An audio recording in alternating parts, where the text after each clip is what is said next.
Let's get into the first bit of news here, and this one's not super pleasant, but it is what people are talking about with the Kansas City Chiefs. And they went through something last year with Kareem Hunt where they cut ties after the domestic incident. Now Tyreek Hill, we've heard the reports the last couple of weeks coming from the Kansas City Star, allegations of abuse against his 3-year-old son. No allegations yet, just being investigated. Allegations yet. Right. I don't want to get you sued. Way to clarify. You're new here. Right. Oh, I mean, this is why we have a lawyer on the show with us. But now, out of The Athletic, we do have a story that said, there were some rumblings that even before this investigation, that there were trade rumors, some rumbling of trade rumors. The Chiefs were shopping, according to The Athletic, Tyreek Hill. Does that news surprise you at all, Mike? Well, it does, but the fact that it's Jay Glazer in one of his Q&A columns for The Athletic putting this out there, that tells me that there is some realness to it. And there's, look, I don't know whether they're concerned that Tyreek Hill isn't going to be able to stay on the straight and narrow. He had that horrible history of assaulting his then pregnant girlfriend back in 2014 when he was in college, fell to the 5th round of the draft because of it, or whether they just look at what he wants.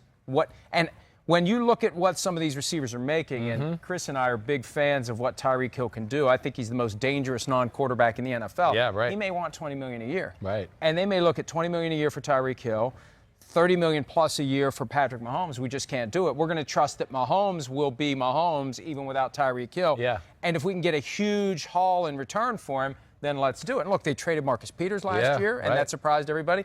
So I think Andy Reid has a keen sense of when the time has come to move on from someone, and it sounds like he was reaching that point. Yeah, I guess, and the other thing, to add to what Andy Reid has done, or does, we've talked about how good Andy Reid is at picking at offensive linemen. His history with receivers is not bad either, whether it was in Philadelphia or in Kansas City. Also lost Chris Conley in free agency, who goes to the Jacksonville Jaguars. Would it be different? I'll just throw this out there. If they hadn't overpaid Sammy Watkins last year in free agency, Sammy Watkins is making almost Odell Beckham Jr. money, and he's not in his class. But I think, at the end of the day, I think the big thing is what you hit on, right? A few weeks ago, it sounds like they were shopping Tyreek Hill. Jay Glazer, for him to say this, he obviously has some information about the situation in general, but it's got to be about money for me. And now, of course, it was purely football. You don't think it had less to do with Tyreek Hill, the man Tyreek Hill, off the field? I don't think so. Money. Unless they know things we don't. Unless there's things that are going on that we don't. Exactly right. Where they've realized, man, we don't like some of the people he's hanging out with. Listen, I don't know all that stuff, but just from me as a follower of football, it just seems like it's a guy that's asking for some astronomical type of contract, and they were like, whoa, that's ridiculous. We might trade you, get some assets, and we'll figure out a new way to build the receiver position through the draft. Yeah, and now this investigation changes everything. It changes the whole dynamics of how you look at Tyreek Hill. What they did last year with Kareem Hunt, I feel like they were praised for that, how they handled that, because not every team has been able to handle it and be as decisive just right away, as the Chiefs were last year. The Browns did then come in and bring him in 8 games he'll miss of the 2019 season. You wonder how the Chiefs will handle this now going forward in light of what they did last year. I worry. And in light of Kareem Hunt, then he pick back up, and he's going to be going against the Chiefs at some point. And look at what happened with Kareem Hunt. If you remember how it unfolded, Chris, the reason the Chiefs cut him is they had asked him what happened. I didn't even leave my room. Right. And then the video comes out proving that he lied to them, and that's why they cut him.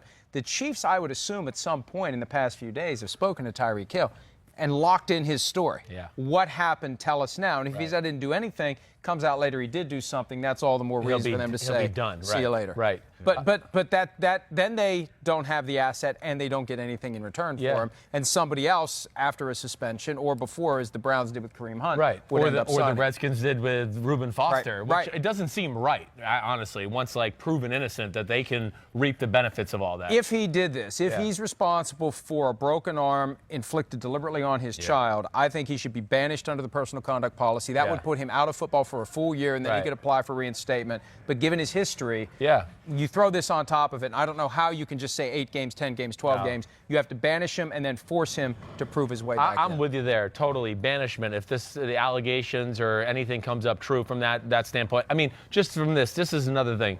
Can you imagine if Antonio Brown, Odell Beckham Jr., and Tyreek Hill were all traded in the same offseason? That's mind-blowing to me there right off the bat. The other thing is, I mean, Tyreek Hill, Patrick Mahomes has a chance to be like one of the most special combinations in the history of football.